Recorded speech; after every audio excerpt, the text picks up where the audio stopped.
दुर्गा नदी के किनारे बसा एक गांव फूलपुर। गांव में कुछ 100-150 लोग रहते थे। अंजलि, जो कि पास ही के जिले में रहती थी और 12वीं पास कर चुकी थी, उसके पिताजी ने बेटी को जल्दी विदा करने के लिए उसकी शादी फूलपुर गांव के मुकेश से करवा दी थी। मुकेश कभी स्कूल नहीं गया था और इस कारण वो पढ़ा लिखा नहीं था और बाकी गांव वालों की हालत भी मुकेश जैसी ही थी। मुकेश के घर में उसके माता पिता भी रहते थे। सासू माँ, मैं बाहर मंदिर तक जा रही हूँ, आधे घंटे में आ जाऊंगी। अरे अभी कहीं जाने की जरूरत नहीं है, चुपचाप जाके रसोई में रात के खाने की तैयारी करो। और ये घूंघट क्यों हटा लिया है तुमने? क्या पता नहीं कि इस गांव में औरतें बिना घूंघट के नहीं रहती? रात में अंजलि छत पर जाकर अपनी मम्मी से बात कर रही होती है। तभी गांव की 3-4 औरतें उसे देख लेती है और दरवाजे पर आकर उसकी सास से शिकायत करने लगती है। और क्या हुआ? अरे छत पे तो देखो, आपकी बहू मटक मटक के किसी से फोन पर बात कर रही है। दिन भर फोन पे लगी रहती है। अरे कल तो मंदिर के पास वो क्या कहते हैं, सेल्फी ले रही थी। शहर की बहू रखना अच्छा शान की बात है, पर देखना इसके लक्षण से ये तो तुम्हारे परिवार को बदनाम ना कर दे। ये पहली बार नहीं था जब सास से गांव के लोगों ने अंजलि की बुराई या शिकायत नहीं की हो। अब तो ये रोज की बात थी। अंजलि ये सब सुन लेती है। जब वो नीचे जाती है तो मुकेश भी वहां आ जाता है।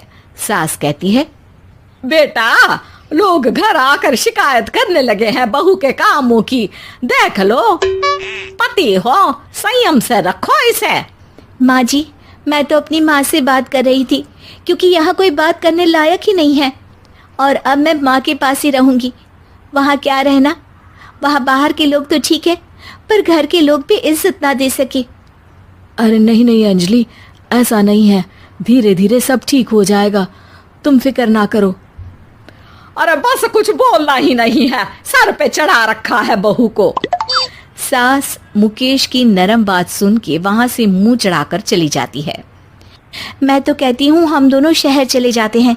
मैं पढ़ी लिखी हूँ, मुझे वहाँ नौकरी भी मिल जाएगी और थोड़े दिनों में आप भी वहाँ कुछ काम ढूंढ लेना।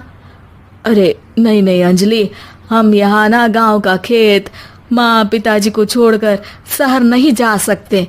माँ पिताजी को कैसा लगेगा और गांव वाले क्या सोचेंगे? ये कहकर मुकेश सोने चला जाता है और अंजलि की गांव वालों द्वारा बुराई का सिलसिला बहुत दिनों तक चलता ही रहता है। लेकिन अंजलि गुस्सा ना दिखाते हुए समझदारी से काम लेती है। बारिश का मौसम चालू हो जाता है। जोरदार बारिश से पूरे गांव में हाहाकार मच जाता है। दुर्गा नदी में बाढ़ आ जाती है और बाढ़ का पानी पूरे गांव की फसल तबाह कर देता है। फसल की ये हालत देखकर गांव वाले निराश हो जाते हैं और बात तो यहाँ तक पहुँच जाती है कि कुछ लोग तो अंजलि को इस सब का दोषी ठहरा देते हैं। अरे पूरी फसल तबाह हो गई, पता नहीं किसकी नजर लग गई है। अरे जब से चौधरी परिवार में ये शहर की बहू आई है ना, तब से ही गांव की शांति चली गई है। इसके कर्म कांड से माँ दुर्गा नदी भी खुश नहीं है। ये सब सुनकर बेचारी अंजलि रोते हुए अपने घर चली जाती है। कुछ दिन बाद सभी गांव वाले अपनी फसल का मुआवजा लेकर अपने अपने घर आते हैं। मुकेश भी 1500 लेकर आता है। अंजलि को जब पासबुक दिखाता है तो अंजलि हैरान हो जाती है। अरे, ये पासबुक में तो उन्होंने 4000 की एंट्री करी है और आपको सिर्फ 1500 दिए। सच में? अरे, वो सरकारी अफसर आपको बेवकूफ बना रहे हैं। सरकार की तरफ से हमें 4000 मिले हैं लेकिन बाकी का सारा पैसा खुद ही खा रहे हैं। आप लोग के अनपढ़ होने का फायदा उठा रहे हैं। ये सब सुनकर मुकेश परेशान हो जाता है लेकिन अंजलि उसे हिम्मत से काम लेने को कहती है और सुबह होते ही मुकेश को पंचायत कार्यालय ले जाती है और साथ में गांव के और लोगों को भी। आप सरकारी बाबू क्या गांव के लोगों को बेवकूफ समझते हैं? आपको क्या लगता है ये पढ़े लिखे नहीं है तो आप कुछ भी मनमानी करेंगे? ये बेचारे दिन रात इतनी मेहनत करते हैं, ये हमारे अन्नदाता हैं और आप इनके साथ ऐसा धोखा करते हैं। अरे क्या बके जा रही है ये लड़की, किस धोखे की बात कर रही है? अपने कांड करके नदी माँ को नाराज करके हमारा नुकसान करके इसे चैन नहीं मिला क्या?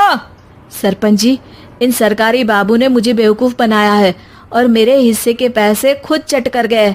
बस ये सुनते ही सरपंच वहां से दुम दबाकर भाग जाता है। पता चलता है कि जनपद अधिकारियों ने गांव के सरपंच के साथ मिलकर सबके साथ धोखा किया है। सब लोगों का विरोध शुरू हो जाता है और आखिर में अधिकारी सब गांव वालों के हिस्सों के बचे हुए पैसे उन्हें लौटा देते हैं और कई दिन तक सरपंच गांव में लौटता ही नहीं। अंजलि, तुम नहीं होती तो हम गांव वालों को तो पता ही नहीं चलता कि ये हमें हर बार बेवकूफ बनाते हैं। हाँ हाँ अंजलि बेटी, हमें माफ कर दो। हम सब तुम्हें बुरा भला कहते रहे, लेकिन तुमने ही आज हमें बेवकूफ बनाने से बचाया है। हमें तुम पर गर्व है बेटी। अब समझ आया कि सरपंच तुमसे नहीं, तुम्हारे पढ़े लिखे होने से नफरत करता था। क्यों ना इस बार हम अंजलि को ही सरपंच पद के लिए चुन ले? क्या कहते हो गांव वालों? पढ़ी लिखी सरपंच।